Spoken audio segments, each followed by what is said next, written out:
तो चलिए अब इस हमले को लेकर जो जानकारियां सामने आ रही हैं कि आखिर कैसे ये हमला किया गया। ईरानी मीडिया के मुताबिक ये हमला देर रात 2 बजे किया गया, जब हानिया IRGC के संचालित गेस्ट हाउस में रह रहा था। ये एक मिसाइल हमला था और सीधा सिर्फ हानिया के बेडरूम को निशाना बनाया गया, जिसमें इस्माइल हानिया मारा गया। बेडरूम पर सीधा मिसाइल से हमला बोला गया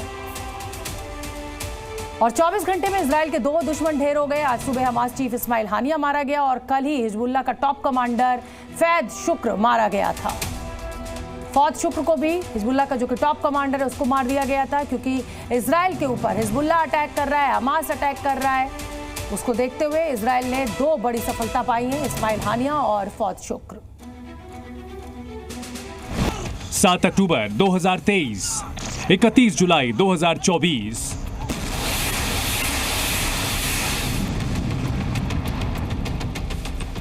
करीब 10 महीने की भीषण जंग और आखिरकार हो गया इजराइल का बदला पूरा। जिस हमास ने उसे कभी ना भूलने वाले जख्म दिए, जिस हमास की वजह से आज भी कई इजरायली नागरिक आतंकियों के बंधक हैं, परिवारों में तबाही आ गई, युद्ध छिड़ गया, उसी हमास को सबसे बड़ा झटका इजराइल ने दे दिया है।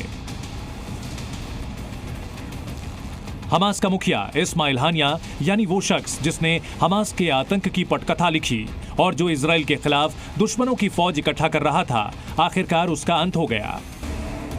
भले ही इजराइल ने अपनी तरफ से इस हमले की जिम्मेदारी ना ली हो, लेकिन हमास ने बता दिया कि इजराइल के हमले में ही उसका चीफ मारा गया।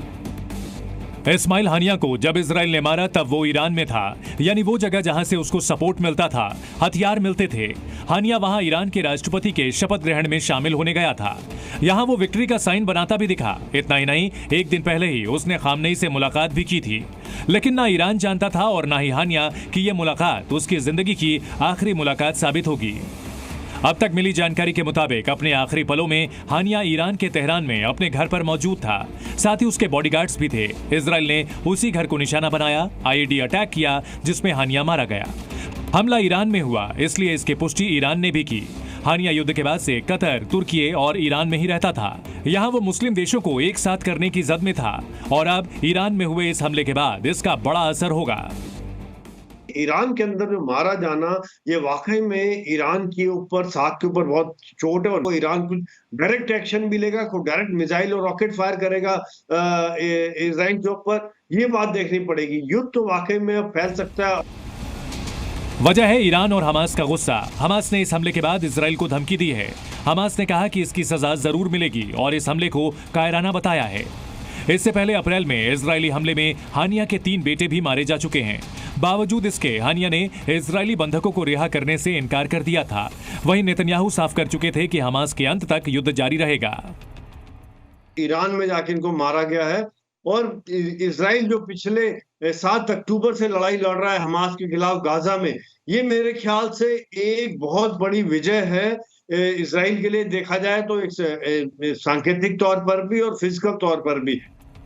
हानिया की मौत इस युद्ध में एक नया मोड़ ले आई है। अब बदले की कार्रवाई की प्लानिंग हमास कर रहा है, साथ में ईरान है। फिलिस्तीनी नेताओं को भी धमकी दी जा रही है, तो वहीं इजराइल ने भी इससे निपटने की बड़ी प्लानिंग कर ली है। इस हमले के बाद इजराइल की खुफिया एजेंसी मोसाद को भी बड़ी राहत मिली है, जिस पर 7 अक्टूबर के बाद बड़े सवाल उठाए गए थे। मोसाद ने न सिर्फ हानिया का खुफिया ठिकाना ढूंढ निकाला, बल्कि ईरान की राजधानी में इतना बड़ा ऑपरेशन रात के अंधेरे में कर डाला, जिसकी ईरान को कानो कान खबर तक नहीं हुई। ब्यूरो रिपोर्ट, जी मीडिया।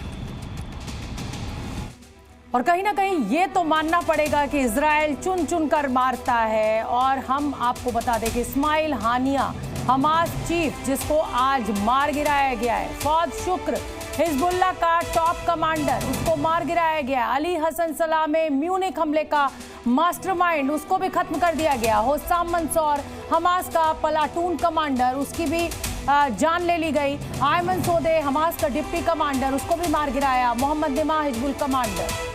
ये तमाम वो चेहरे, वो नाम जो इजराइल के दुश्मन थे और इजराइल ने इनको चुन चुन कर साफ कर दिया।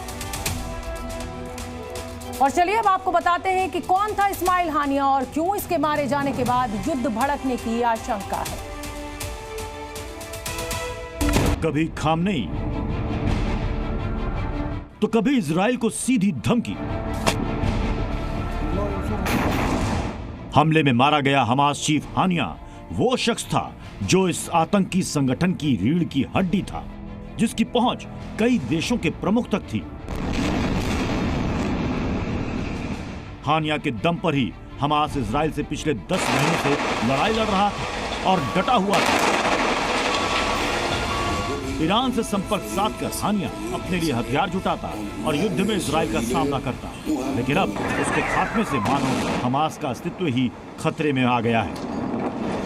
इस्माइल हानिया हमास का चीफ पॉलिटिकल लीडर था। हानिया पर 7 अक्टूबर 2023 को इजराइल पर हुए हमले की साजिश रचने का आरोप है। इस्माइल हानिया ने 1988 में हमास ज्वाइन किया था और साल 2017 में वो हमास का चीफ पॉलिटिकल लीडर बना। हमास ने 16 फरवरी 2006 में हानिया को फलस्तीनी प्राधिकरण का प्रधानमंत्री नामित किया था। उसे नियुक्त भी कर दिया गया था, लेकिन 1 साल बाद ही उसे बर्खास्त कर दिया गया। अमेरिका के विदेश विभाग ने 2018 में हानिया को आतंकवादी घोषित किया। हानिया ने फिलिस्तीन में युद्ध तो छेड़ दिया, लेकिन खुद वहां से गायब हो गया। हानिया इसके बाद कतर, ईरान और तुर्की में रह रहा था। उसे डर था इजराइल के हमले का, लेकिन मोसाद ने उसे उसके सुरक्षित ठिकाने में ही ढूंढकर मार डाला। इस्माइल हानिया का मारा जाना ईरान के अंदर, ये क्या दिख रहा था? ये 3-4 चीजें दिख रहा था। एक तो कहीं ना कहीं मोसाद बहुत सक्रिय है, हो सकता है उसको सीआईए की भी हेल्प ले। ईरान के अंदर होते हुए इस्माइल हानिया को मारा जाना मुझे लगता है बहुत बड़ी चुनौती है, और हमास को भी, ईरान को भी और हिजबुल्लाह को भी। हानिया को अरब सरकारों के साथ हमास का नेतृत्व करने वाला लीडर भी कहा जाता था। एक सुन्नी मुस्लिम हानिया का हमास के लड़ने की क्षमता को बढ़ाने में बड़ा हाथ रहा है। वो फिलिस्तीन में लोगों के बीच भी काफी लोकप्रिय था। इजराइल के हमलों के बाद कई जगह उसे जाते भी देखा गया। इतना ही नहीं, उसने कई बार युद्ध में इजराइल को हराने की धमकी भी दी थी। इजराइल से जारी युद्ध के बीच हानिया ने शांति वार्ता के लिए कतर और मिस्र की मध्यस्थता में हुई वार्ता में हमास का नेतृत्व किया था, और अब ईरान में नए राष्ट्रपति के साथ वो आगे की रणनीति बना रहा था, लेकिन तभी मोसाद ने उसको निशाना बना दिया। ब्यूरो रिपोर्ट, जी मीडिया। हमास चीफ इस्माइल हानिया के मारे जाने की खबर पर पूरी दुनिया में इस समय चर्चा हो रही है। कई देश हमास के समर्थन में खुलकर सामने आ गए हैं। इस्माइल हानिया के मारे जाने के बाद इजराइल से एक तस्वीर वायरल हो रही है। वीडियो में देखा जा सकता है कि लोग हानिया की मौत पर इजराइल में मिठाई बांट रहे हैं और खुशी का इजहार भी कर रहे हैं।